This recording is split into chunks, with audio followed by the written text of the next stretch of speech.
you know, the early years of baseball, you know how much fun that can be. So when I used to work, I used to attend all of our girls' home softball games. So our little group of urban high school girls were mostly a ragtag bunch of kids who played just to do something after school. And the vast majority of them had never, ever played on neighborhood baseball teams like most of our children have done. And I bet a bunch of 10-year-olds could have beaten them. And the pitchers usually failed to get the pitch over the plate. Most of the time, it soared over the pitcher's head or hit the dust. And the first base players rarely caught any ball thrown from home. And the girls just try to hit any ball that came their way, even if it was way over their head. But they had such heart, and it was such a joy to be with them. So every home game, I usually made it a point to be there. And their coach is Mark, who's a math teacher in his 40s, who always did his very best to coach the girls. And he's this easygoing guy whom everybody likes.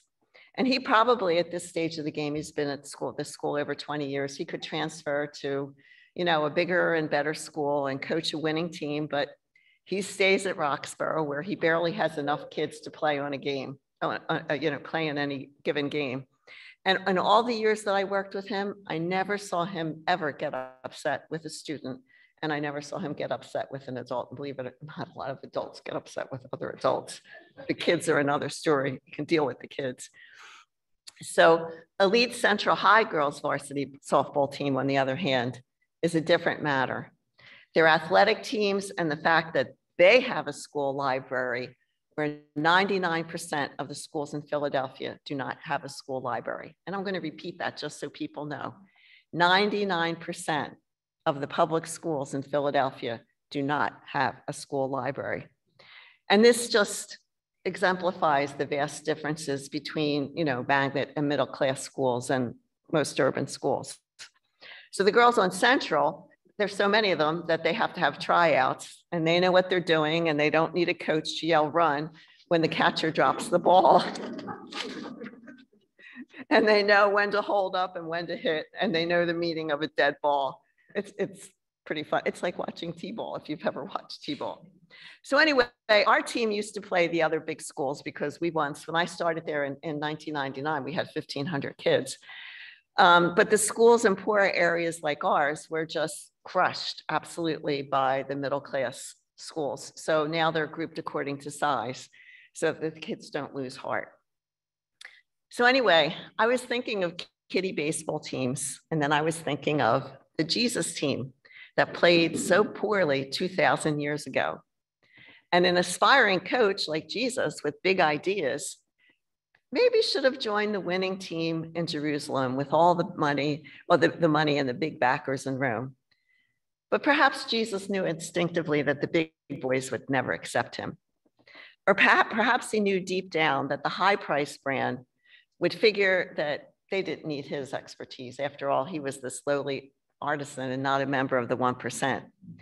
And perhaps he really knew that he could work with the novices who really wanted to learn instead of with those who think they already know it all.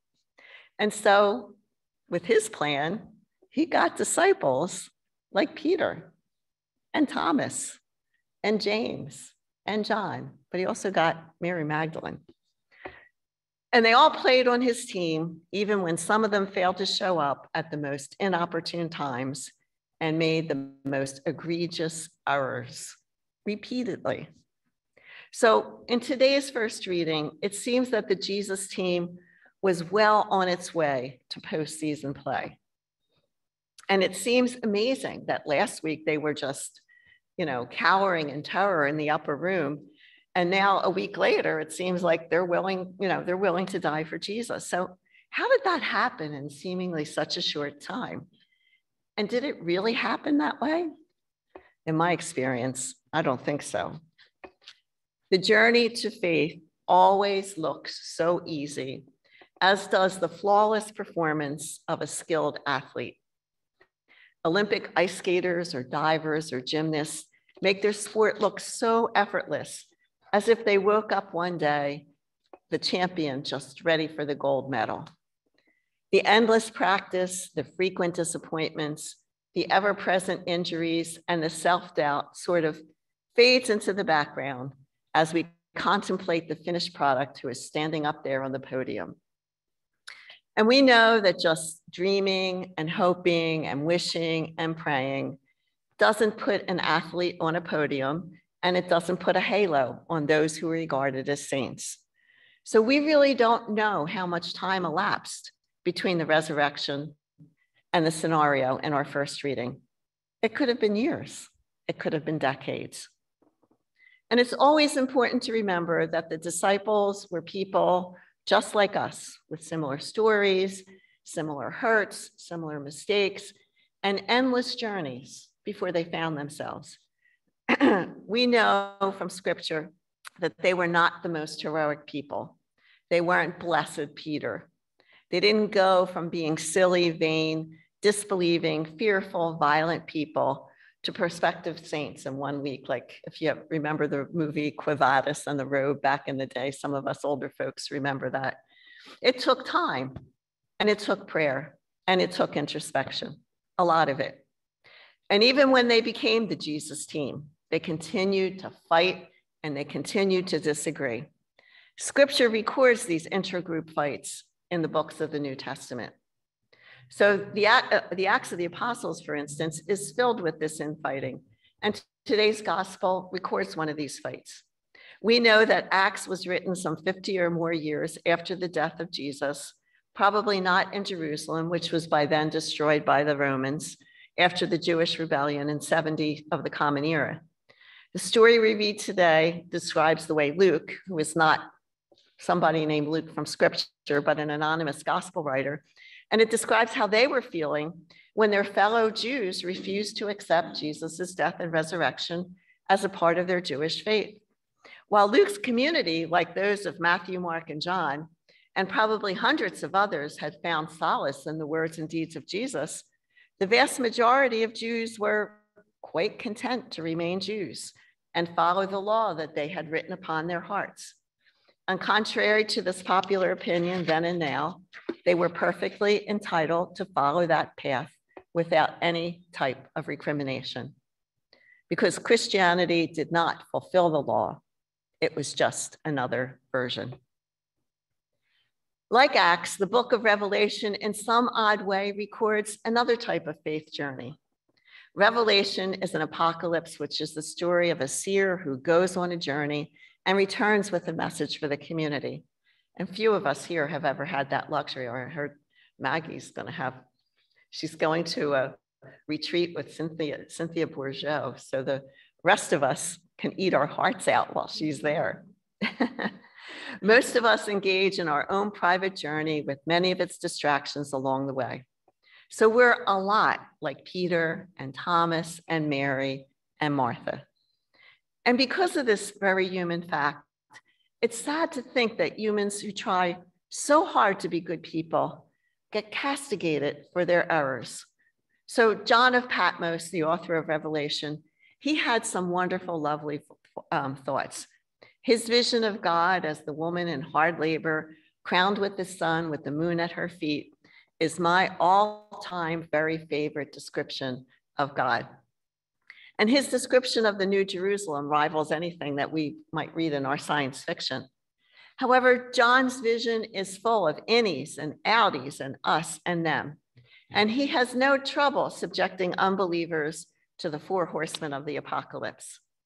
And those inheritors of John's fortress mentality often use his vision to justify violence and recrimination against their own brothers and sisters, just as they were used against the Jews who decided not to follow Jesus. So in the end, when you read our gospel, I'm not really sure that the Jesus team really knew what to do with the risen Jesus any more than we do. Looking back, it sure looks easy. But what do you do with your friend and teacher who comes back from the dead? How do you live with that? It sounds really difficult to me. And it seems like it would take a lifetime to understand, because life so often disproves resurrection. So instead of dividing and conquering people and sorting them with imperfect understanding, I think we should just let folks alone and let them believe whatever they want to believe, as long as they're not hurting anyone.